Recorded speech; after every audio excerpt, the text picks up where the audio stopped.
Shalom jemaat yang dikasihi Tuhan. Kiranya damai sejahtera, sukacita, perlindungan, kasih dan kuasa Tuhan melindungi kita semua.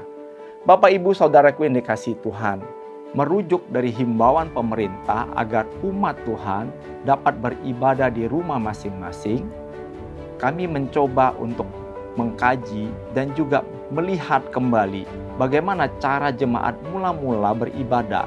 Setelah membaca Kisah Para Rasul pasal yang kedua ayat yang ke-41 hingga ayat yang ke-47, kami mengambil sebuah kesimpulan bahwa apa yang dihimbau pemerintah tidaklah bertentangan dengan iman kekristenan. Dalam ayat-ayat ini, saya akan bacakan buat Bapak Ibu Saudaraku semua, cara hidup jemaat yang pertama. Orang-orang yang menerima perkataan itu memberi diri dibaptis dan pada hari itu jumlah mereka bertambah kira-kira 3.000 jiwa. Mereka bertekun dalam pengajaran rasul-rasul dan dalam persekutuan dan mereka selalu berkumpul untuk memecahkan roti dan berdoa. Ayat 43 katakan, maka ketakutanlah mereka semua sedang rasul-rasul itu mengadakan banyak dan mujizat dan tanda. Dan semua orang yang telah menjadi percaya tetap bersatu dan segala kepunyaan mereka adalah kepunyaan bersama-sama. Dan selalu ada dari mereka menjual harta miliknya, lalu membagi-bagikannya kepada semua orang sesuai dengan keperluan masing-masing. Dengan bertekun dan dengan sehati mereka berkumpul tiap-tiap hari dalam bait Allah. Mereka memecahkan roti di rumah masing-masing secara bergilir dan makan bersama-sama dengan gembira dan dengan tulus hati sambil memuji Allah. Mereka disukai semua orang dan tiap-tiap hari Tuhan menambahkan jumlah mereka dengan orang yang diselamatkan. Bapak Ibu Saudara yang dikasihi Tuhan, dari ayat-ayat yang kita baca, saya mengambil sebuah kesimpulan. Ada 3 bagian yang paling penting dalam sebuah ibadah. Yang pertama adalah persekutuan.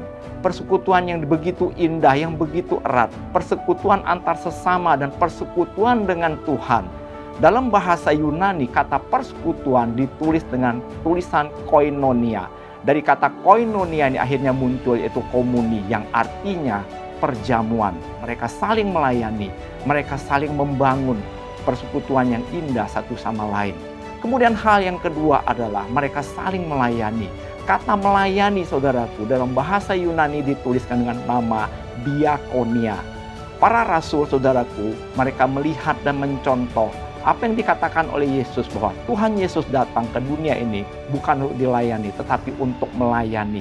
Mereka melayani jemaat dengan mereka banyak mengajak mereka berdoa bersama-sama. Mereka melayani untuk makan perjamuan bersama. Dan dari apa yang mereka kerjakan dan lakukan dalam persekutuan itu, kita melihat hal yang luar biasa yang Tuhan kerjakan. Dan akibat dari persekutuan itu, begitu banyak kesaksian yang terjadi pada saat itu. Dan para rasul itu melakukan banyak sekali mukjizat. Nah, hal yang sama, saudaraku, dapat kita lakukan dalam ibadah kita di rumah. Situasi dan kondisi yang ada membuat Tuhan melakukan sesuatu pembaharuan, yaitu membawa kembali ibadah-ibadah kita yang biasanya dilakukan bersama-sama dengan jumlah yang besar di gedung-gedung gereja. Kita dibawa ke sebuah persekutuan kecil dengan ibadah di rumah-rumah masing-masing. Di dalam persekutuan kita hidup bersama-sama. Di dalam tempat, di wadah yang kecil, kita saling melayani satu sama lain. Kemudian kita juga dapat menjadi kesaksian dengan mengajak juga tetangga kita, orang-orang yang masih belum percaya, untuk bersama-sama beribadah. Kami percaya, saudaraku, dengan melaksanakan ibadah di rumah-rumah, kita akan melihat perbuatan Tuhan yang luar biasa. Saya percaya juga bahwa melalui persekutuan, ibadah yang kita lakukan di rumah, kita akan melihat Tuhan bekerja memulihkan hubungan antar keluarga. Kiranya saudaraku, mari kita mau lakukan bersama-sama ibadah ini dengan penuh sukacita. Dalam nama Tuhan Yesus, Tuhan memberkati kita semua. Bagaimana teknisnya ibadah keluarga kita minggu ini? Kita akan dilakukan di masing-masing keluarga atau kelompok yang tidak lebih dari 10 orang. Ketika kita mulai ibadah, kita satu sama yang lain, seperti hal yang biasa kita lakukan, sapa, salam, dan kita mulai dengan doa pembukaan.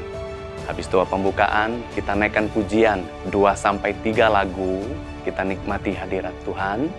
Setelah nikmati hadirat Tuhan, Bapak Ibu, kita mendengarkan firman Tuhan. Minggu ini kita akan dilayani dalam bentuk khotbah firman Tuhannya di channel YouTube Abba Love Taman Palem. Setelah mendengarkan firman Tuhan sekitar 20 menit, nanti ada sharing group, dan di situ kita bisa saling membangun dalam bentuk pertanyaan-pertanyaan yang kita bisa sharingkan. Setelah kita sharing, kita saling bisa mendoakan satu dengan yang lain, menguatkan, membangun, dan berdoa buat bangsa dan negara kita.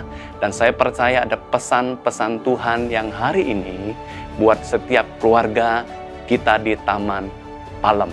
Bagi Bapak Ibu Saudara yang punya pertanyaan, Bapak Ibu Saudara bisa hubungin gembala area masing-masing atau dengan Departemen Komsel dengan nomor yang tertera. Bapak Ibu Saudara, tetap semangat. Tuhan Yesus memberkati.